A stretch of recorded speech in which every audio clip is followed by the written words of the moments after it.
बिस्मिल्लाहिर्रहमानिर्रहीम। अल्लाहुम्मा सल्ली अला सय्यिदिना मुहम्मद व अला आले सय्यिदिना मुहम्मद। अस्सलामु अलैकुम व रहमतुल्लाहि व बरकातुहू।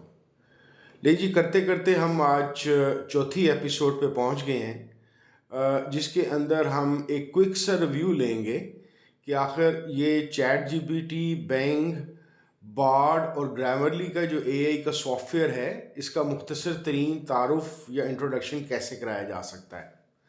ये चीज़ हमें फ़ायदा देगी इस बात का कि जब आगे चलकर अगली किस्से जब हम प्रोफेशनल्स को और फिर बाद में स्टूडेंट्स को और फिर उसके आगे राइटर्स एंड ऑथर्स को देखेंगे, तो हम बारी बारी इन्हीं सॉफ्टवेयर्स या एप्लीकेशंस के ज़रिए देखेंगे कि कौन सी एप्लीकेशन और सॉफ्टवेयर हमारे किस काम के लिए ज़्यादा बेहतर है। तो बात यहाँ से शुरू करते हैं कि आपने शायद नाम सुना होगा जनरेशन एक्स का। जनरेशन एक्स उन लोगों को कहा जाता है जो 1965 से 1980 के दरमियान पैदा हुए, और मैं बजाते खुद जनरेशन एक्स, एक प्योरली जनरेशन एक्स का बंदा इसलिए हूँ कि मैं इसके बिल्कुल दरमियान तकरीबन 1971 में पैदा हुआ। हम वो लोग हैं कि जिन्होंने टेक्नोलॉजी मुख्तलिफ तरह की अपने सामने आते हुए और इन चीज़ों की शक्लें बदलते हुए और एक टेक्नोलॉजी की वजह से ज़िंदगी में बढ़ती हुई स्पीड को बहुत करीब से देखा। स्पीड से ज़्यादा एक और चीज़ जो बहुत ज़्यादा नोटेबल है हम सब के लिए, और ख़ास तौर पे जो जनरेशन एक्स के लोग हैं, वो ये है कि हमने ये देखा कि किस तरीके से इंसानी दिमाग के लिए मुख्तलिफ सपोर्ट सिस्टम्स डेवलप होना शुरू हुए। मुझे अभी तक याद है, ग़ालिबन 7वीं या 8वीं जमात में मैं पढ़ता था, तो मुझे अनारकली की एक दुकान में पहली दफ़ा एक कैलकुलेटर लेने का इत्तेफाक हुआ। उससे पहले हम लोग जितना भी हिसाब किताब करते थे या उंगलियों पे गिनते वगैरह थे या ज़रबें, तकसीम या माइनस या प्लस कागज़ के ऊपर किया करते थे। कैलकुलेटर के आने के बाद वो काम जो सारा का सारा हम दिमागी तौर पर या अपने हाथों से करते थे, वो कैलकुलेटर की होने की वजह से आसान भी हो गया और बहुत ज़्यादा फास्ट भी हो गया। मुझे याद पड़ता है कि उस ज़माने के जो इसातिज़ा थे वो अक्सर इस कैलकुलेटर नामी इजाद के बहुत ज़्यादा हक़ में नहीं थे, क्योंकि उनका ये ख़्याल था कि कैलकुलेटर के आने के बाद हमने अपने दिमागों का इस्तेमाल बहुत कम कर दिया है। मुझे ऐसा लगता है कि ये जो थॉट है कहीं पे, ये आज तक कहीं ना कहीं पे मौजूद है, और यही मैं चाहता हूँ कि पिछले 3 लेक्चर्स में भी और अब भी मैं आपको ये कम्युनिकेट करना चाहता हूँ कि डिपेंडेंसी और सपोर्ट और हेल्प में फ़र्क क्या है। कैलकुलेटर ने नो डाउट इंसान की एक डिपेंडेंसी जो उनसी थी, वो अपने दिमाग की बजाय थोड़ी सी शिफ्ट करके उस कैलकुलेटर या एक मशीन के ऊपर कर दी। लेकिन अगर आप गौर करें कि उसकी वजह से जो स्पीड बढ़ी, तो वो वाले काम, जो बहुत सारे ऐसे काम थे जो चंद घंटों में हुआ करते थे या कुछ ज़्यादा मिनटों में हुआ करते थे, वो चंद सेकंड्स में होना शुरू हुए। और यहीं से आगाज़ होता है उस स्पीड का, जिस स्पीड की वजह से और एफिशिएंसी की वजह से बिल आखिर इंसान जो सा है कायनात की वसअतों को ऊपर पहुंचा और जेम्स वेब जैसी चीज़ों को बनाकर अपनी ज़मीन से बहुत बहुत बहुत दूर की चीज़ें और माजी की चीज़ों को भी तस्वीरें कशी करके समझने के काबिल हुआ। तो सबसे पहले तो आपको ये बात अपने जहन नशी करनी चाहिए कि जितनी भी किस्म की टेक्नोलॉजी है, हत्ता कि आर्टिफिशियल इंटेलिजेंस है, ये इंसान की एफिशिएंसी को बढ़ाने के लिए है, इंसान को सपोर्ट करने के लिए है। जब आप एफिशिएंसी और सपोर्ट के फंक्शन के तहत इन चीज़ों को लेंगे, तो यकीनी तौर पर आप अपने काम की क्वालिटी और मज़ीद काम करने की ख्वाहिश और मज़ीद खोज लगाने की जस्तजू अपने अंदर ज़्यादा बेहतर तौर पे जगा सकेंगे। यही वो थॉट है जिस थॉट के तहत हमारे में और वेस्ट के लोगों में बहुत मेजर फ़र्क है। हमारे यहाँ पे टेक्नोलॉजी ज़्यादातर डिपेंडेंसी के नामों पे आती है कि इंसान काम करना छोड़ दे, जबकि वेस्ट के अंदर टेक्नोलॉजी का मतलब है कि ऐसे गैजेट्स का इस्तेमाल किया जाए कि एक ही वक्त में बहुत सारे काम ज़्यादा बेहतर तौर पे कर सकें। तो आप जो से AI की जो एप्लीकेशंस हैं, चाहे बार्ड है, चाहे चैट जीपीटी है, चाहे ग्रामरली का कोई सॉफ्टवेयर है जो AI के तहत काम करता है, आप इसको इसी नज़रिए से लेने की कोशिश करें कि ये वो काम है या वो एप्लीकेशंस हैं जिसके तहत मैं कम वक्त में ज़्यादा काम कर सकूँगा और फिर उस ज़्यादा काम को मज़ीद ज़्यादा और ज़्यादा और ज़्यादा कर सकूँगा।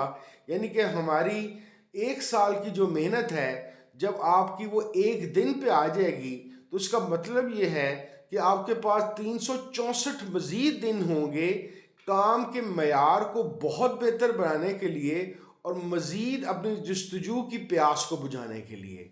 तो यहाँ से अब हम शुरू करते हैं कि सबसे पहले हम थोड़ा थोड़ा तारुफ में आपके सामने पेश करना चाहता हूँ इन चारों चीज़ों का, ताकि आपके ये जहन नशी हो जाए। सबसे पहले हम इस एप्लीकेशन या सॉफ्टवेयर जो बार्ड नाम का है उससे बात का आगाज़ करते हैं। बार्ड का जो सॉफ्टवेयर है या जो एप्लीकेशन है वो गूगल का डेवलप करता है। ये बेसिकली कम्प्लेक्स क्वेश्चंस को कंसाइज इंफॉर्मेशन के ज़रिए से बाहम पहुंचाता है। यानी कि एक बहुत जो मुश्किल या पेचीदा सवालात हैं, ये उसके मुतल्लिक बहुत मुख्तसर और टू द पॉइंट इंफॉर्मेशन पहुंचाने के काबिल है। इसी तरीके से ये एडवांस AI एल्गोरिथम को इंटरप्रेट करता है वेब डेटा के लिहाज से। अगली चीज़ जो आपको ज़हन नशी करानी है या तारुफ कराना है, जो मेरा मोस्ट फेवरेट AI की एप्लीकेशन है, वो है चैट जीपीटी। चैट जीपीटी को बनाया है ओपन AI ने।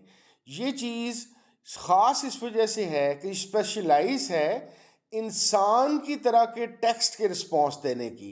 यानी कि जब आप किसी इंसान से कोई सवाल पूछेंगे तो टेक्सचुअल लैंग्वेज के अंदर जिस तरह का वह जवाब देगा, चैट जीपीटी इंसानी जहन की साख्त और उसकी नशो नुमा और उसके मुताबिक ऐसा टेक्स्ट का रिस्पॉन्स देगी जो इंसानी दिमाग की सलाहियतों के करीब तरीन होगा। इसके अलावा इसके अंदर एक ख़ास बात ये है कि ये इंगेजिंग बहुत ज़्यादा है। यानी कि ये आपकी बात को समझना ज़्यादा बेहतर तौर पे ले सकता है। दैट इज़ वाई एक मुश्किल रिसर्च कंटेंट राइटिंग के लिए ये एक नहायत ही कारआमद चीज़ है। बिंग आपके इल्म में शायद होगा ही कि ये माइक्रोसॉफ्ट की बनाई हुई एक AI का जो उनसे सॉफ्टवेयर है, जिसमें ख़ास बात ये है कि ये ना सिर्फ के सर्च के लिए बहुत ज़्यादा कैपेबिलिटी रखता है, बल्कि जैसे जैसे चैट जीपीटी के अंदर भी आप बहुत सारी चीज़ों के अंदर नोट करेंगे कि ये ख़ास मखसूस या वाइडर किस्म की रिसर्च के लिए चैट जीपीटी बज़ाते ख़ुद बिंग को ही इस्तेमाल कर रहा होता है। तो बिंग की वजह से आपकी जो सर्च के हॉरिजॉन्स हैं या उसके कैनवस है वो बहुत वसी और फैलाव के तरीके से चला जाता है। दूसरी बात इसमें बहुत ख़ास ये है कि ये एक ऐसी AI को या आर्टिफिशियल इंटेलिजेंस को ऐसी AI को यूज़ करता है कि जो कंसेप्ट को या सवाल के रैशनेल को समझ जाता है कि कौन सा सवाल इससे किस नीयत से पूछा गया है, या जो यूज़र है थोड़ी देर इस्तेमाल करने के बाद वो उसकी इंटेंशंस, उसकी लाइक एंड डिसलाइक को इस तरीके से स्टोर करना शुरू हो जाता है कि ये चीज़ें उसके लिए ज़्यादा आसान हो जाती हैं। अब आइए इन तमाम एप्लीकेशंस के थोड़े से एडवांस फीचर्स की बात करते हैं, ताकि आपको इनका मज़ीद थोड़ा सा बेहतर आइडिया हो जाए। तो फिर से दोबारा बात शुरू करते हैं बार्ड से ही। बार्ड के जो फीचर हैं ये इस बात के कैपेबल हैं कि ये लार्ज स्केल के लैंग्वेज के मॉडल्स को हैंडल कर सकता है। यानी कि बड़े बड़े सवालात, कम्प्लेक्स और लेंथी सवालों को, यानी कि अगर आपका कोई क्यूरी जो सी है या क्वेश्चन बहुत लेंथी भी है तो ये इसको बहुत आसानी से हैंडल कर लेता है। फिर इसकी ये खसूसियत ये है कि इसका रिस्पॉन्स का जो स्टाइल होगा वो इस तरह का होगा जैसे आप किसी इंसान से गुफ्तगू या कन्वर्सेशन कर रहे हैं। फिर इसके अलावा ये आपको ऐसी इंफॉर्मेशन देने की कोशिश करता है जो आपके लिए एक्सेसिबल भी हो और डाइजेस्टेबल भी हो। यानी कि ऐसी इंफॉर्मेशन जो आप कहीं और से भी ले सकें और उसको आसानी से समझ भी सकें। चैट जीपीटी के ख़ास फीचर्स ये हैं, ये कोहेरेंट और कंटेक्चुअली रेलिवेंट टेक्स्ट यानी कि एक ऐसा टेक्स्ट जनरेट करने की सलाहियत रखता है जो आपस में बड़ा कोहेरेंट है, यानी कि कुछ टूटा फूटा सा या कंफ्यूजिंग किस्म का टेक्स्ट नहीं होगा, एक कोहेरेंट और बड़ा सलीस किस्म का आपको जवाब मुहैया करेगा। फिर इसके अलावा इसकी ट्रेनिंग ये हुई है कि ये इंटरनेट से एक ही टॉपिक के मुतालिक बहुत डाइवर्स किस्म की जो सिचुएशन है या उसके जो आंसर्स हैं उनको खींच के या कहीं से पकड़ के ला के आपको एक ऐसा जवाब लेकर देगा जिसके अंदर डाइवर्सिफाइड और मल्टीपल किस्म के मीनिंग्स के आपको क्यूरीज के आंसर्स मिल सकेंगे। फिर इसके अलावा एक बहुत ख़ास चीज़ उसमें जो ख़ास तौर पे जो कंप्यूटर साइंस के लोग हैं उनके लिए तो एक बहुत बड़ी नेमत है कि चैट जीपीटी कोड भी जनरेट कर सकता है और सबसे मज़ेदार बात कि इसकी क्रिएटिव राइटिंग अनमैच्ड है। फिर आइए बिंग के फीचर्स के ऊपर।